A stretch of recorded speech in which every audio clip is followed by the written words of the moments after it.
Hello guys, hello, this is for Scorpio. Scorpio, welcome dito sa aking channel, Kapalaran 888. This reading, Scorpio, ay simula ngayong araw, June 29 of 2026 hanggang July 23, 2026. So, ano ba yung pwedeng mangyari sa'yo sa 3 weeks na to? So, this is the Mercury retrograde in Cancer. Nasa sister sign mo. Okay? So, tingnan natin. Okay. You have 2 cards. Energize. Confront. Ooh. So, there's so much changes na mangyayari. So, nakikita ko yung healing dito. Sigurado, anong tawag dyan? May mga ginawa kang desisyon for the past few months or past few weeks na siguro pinagsisihan mo. Pero now, sa 3 weeks na tong darating, nakikita ko na there's an acceptance. May tinatanggap ka na eh. Like, parang tinatanggap mo sa sarili mo na, okay, wala nang balikan, no going back. So, tuloy-tuloy na. Yung fast forward ka na sa kung ano man na plano mo. Sinasabi ng baraha sa'yo na take care of your physical body. Okay? Physical body, mental, psychological. Okay? Lalo yung mga Scorpio dito na hindi natutulog sa gabi. If you're working at night, graveyard, GY, or ano ka ba, security guard, police, ano ba, homeowner, store owner, parang ganun. So, you need to be careful sa mga kinakain nyo. Basta physical body to, guys. Sinasabi dito na medyo bababa yung bababa yung energy mo. Ano yung ibig sabihin? Yung parang bigla kang pagkagising mo sa umaga, bigla kang nahilo. You need to go to the doctor. It's either you're pregnant or may mga blood-related issues ka. So, basta, doktor yung kailangan mo dito, Scorpio. Confront. So, nakikita ko sa'yo dito na, yun, if you have issues from your past, siguro, i-confront mo siya. Instead na, kumbaga, i-let go mo, siguro ang gagawin mo ngayon, i-confront mo siya. And doon sa mga Scorpio na hindi nyo matanggap kung anong nangyayari sa buhay nyo sa ngayon, sinasabi ng baraha na parasahin mo daw ang sarili mo na tanggapin kung ano ito. Okay? As you did in the past. Okay? So, pasensya na pero babasahin natin. Huwag kayong magalit sa akin, ha? Binabasa ko lang. Nakikita mo to na first message dito. As you did in the past. Kung anong ginawa mo daw sa nakaraan, ibabalik sa'yo ng universe. Okay? So, kung maganda to, kung positive yan, positive yung babalik sa'yo, tenfold. Okay? Twofold, threefold blessings ang darating sa'yo. Pero hindi maganda, expect mo na babalik sa'yo kung ano yung sakit na ginawa mo. Your home base or your family. So, yun. This time, sa 3 weeks na to, malilito ka. Confused ka. Mako-confuse ka, malilito ka. Kasi hindi mo alam which is which. Sino ba yung matimbang sa'yo? Yung pamilya mo, or yung sarili mo. Parang ganon. Do what makes you feel secure. So, sabi ng baraha din dito, gawin mo daw, okay, sa 3 weeks na to, kung ano, sa alam mo na ligtas ka. Parang ganun. Nakikita ko yung contemplation dito. Hirap na hirap kayo magdesisyon. Yung iba sa inyo dito, hirap na tanggapin kung ano yung dapat tanggapin.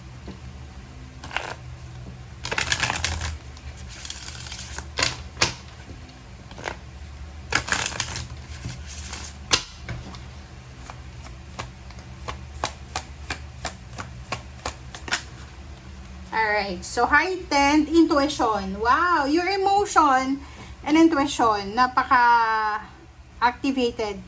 So, yun, sinasabi ng barahan nito na marami kang messages, confirmation from your spiritual helpers and guides from the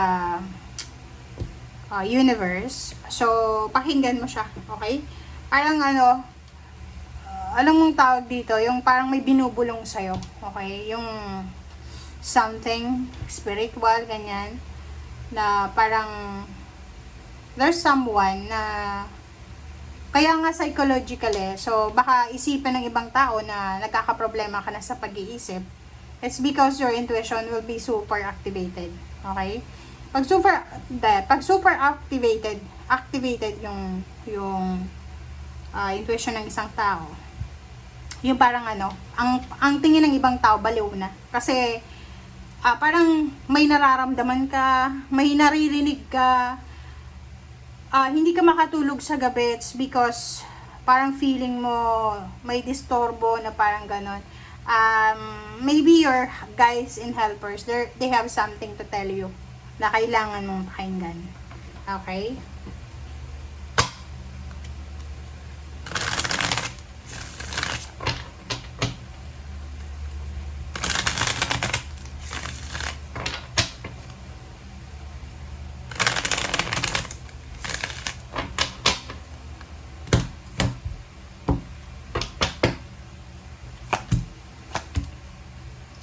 Okay. Next is Seven of Pentacles and the Tower. O, yun. Ang problema dito, Scorpio, is, like for example lang, nung first week of June, second week, and third week, you're expecting lump sum of money. It's either you're expecting a promotion, salary increase, or you're expecting contract signing, travel, relocation, especially yung planong pumuntang ibang bansa. Kaso lang, yun na nga, isang bad news ang posibleng matatanggap mo in relation with the money, okay? With the job, career, or kung ano pa man, na pwedeng maramdaman mo na bumagsak yung foundation mo. Okay? Yung parang sa 3 weeks na to, marirealize mo na useless naman yung ginagawa mo. Kasi hindi ka na-appreciate or parang feeling mo kahit saan ka lumugar, hindi ka talaga ang tawag dito, hindi ka na nagiging masaya. Parang anong tawag dyan? Hindi ka kontento. Okay, King of Pentacles and the Emperor. Oh, 'di ba? Ang gusto mo lang naman is yung magkaroon ng power sa pagkakaroon ng salapi. Yung magkaroon ng malaking ipon, magkaroon ng negosyo, financially stable, secured, parang ganon. So, yung plano mo na yan ay posibleng ganon siya for the moment. So, hindi siya masyadong visible. Oh, diba? Sabi ko sa'yo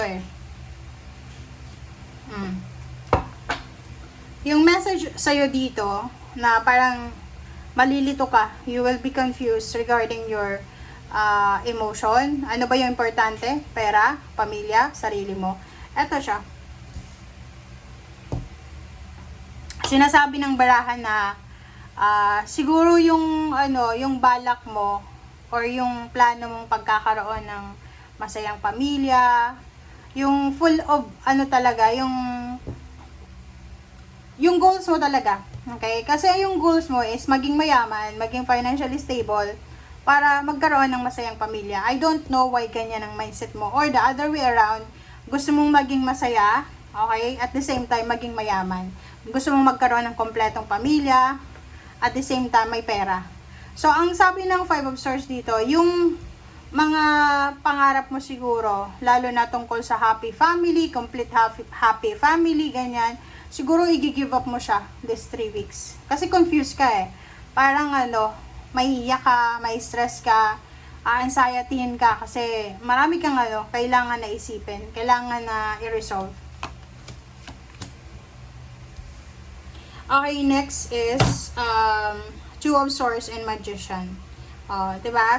Kaya sabi ng baraha dito, ngayong 3 weeks na to, parang isasampal sa'yo ng universe, Scorpio, yung maling decision mo before.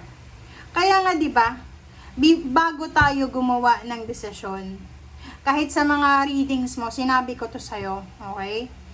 Ilang taon na akong nagre-read, palagi kong sinasabi na kung kayo ay nalilito, confused ka sa decision making mo, ihang mo muna, i-pause mo muna, huwag kang magdedesisyon dahil lang sa sama ng loob, dahil lang sa na-pressure ka, Dahil gutom ka, dahil wala kang pera, dahil pagod ka. Kasi pagsisisihan mo talaga. So, yung regrets na nangyayari sa'yo sa ngayon, kasalanan mo yan. Sorry ha, pero kasalanan mo yan. Wala tayong pwedeng sisihin dito. Okay? We have free will. May free will tayo. Kaya nga tayo tao eh. 'Di ba? Hindi tayo hayop, hindi tayo aso, pusa, na sila walang free will. Kung ano lang nakita nila, pag nakakitang tao, tatahol. Eh tayo, we have our free will. May konsensya tayo eh. 'Di ba? Yun yung tinatawag. Yun ang pagkakaiba ng tao sa hayop. Konsensya. Kaya nga, bago ka dapat nagdesisyon, na mabilis ka kasing nagdesisyon eh. Hindi mo pinag-isipan, nadala ka siguro ng excitement mo, nadala ka siguro ng, I don't know. Kaya yun, talagang makakaramdam ka ngayon ng sakit. Oh, 'di ba? Sa love life to eh. Sabi ko sa'yo eh, pag-isipan mo sana, dati ito eh, this is your past decision about love life. This is your past decision na ngayon, hina-harvest mo yung maling decision mo. Sa love life, nakikita ko sa'yo dito na, alam mo, wag nating, kumbaga, wag tayong maghangad ng perfect na relationship. Kasi alam mo tayo dito sa mundo, isinilang tayo na hindi tayo para nandito para maging perfect sa bawat isa. Walang perfecta, walang perfecto. Kahit nga ang pangalan nila perfecta, perfecto, hindi sila perfect. Panginoon lang yung perfect. Okay? Kaya dito sinasabi ng barahan na if you are waiting na, ay, namimili ako eh, kung sino yung tamang tao para sa akin. Walang sino man ang makakapagsabi sa atin kung sino yung tamang tao. And, sinasabi ko sa'yo dito na bis sa baraha mo, wala kang dapat nasisihin kung ano yung mga failures and mistakes mo. Sa love life man yan, like for example, hindi ka nakapag-aral, tapos sisisihin mo yung parents mo kasi hindi ka pinag-aral, na mali yun. Sa love life naman, nakipaghiwalay ka, tapos ngayon, na-realize mo na mali pala yung pakikipaghiwalay mo, sisisihin mo yung ex mo, no? Mali din yun. Okay? So, sabi ng baraha sa'yo dito, if you're waiting for the perfect relationship, hindi ka makakakuha ng perfect relationship kasi wala na ganon. Okay? Lahat ng relationship nagwo-work yan, hindi lang isa ang tumatrabaho sa relationship. Dalawa. Kita mo, ang mag-asawa, 'di ba? Parang nagsasayaw yan ng tango, ng cha-cha. Okay? Ng rumba. May partner. Hindi lang isa. And give and take energy yung love life, guys. Okay? So, sa nakikita ko sa'yo dito, you're looking for perfections.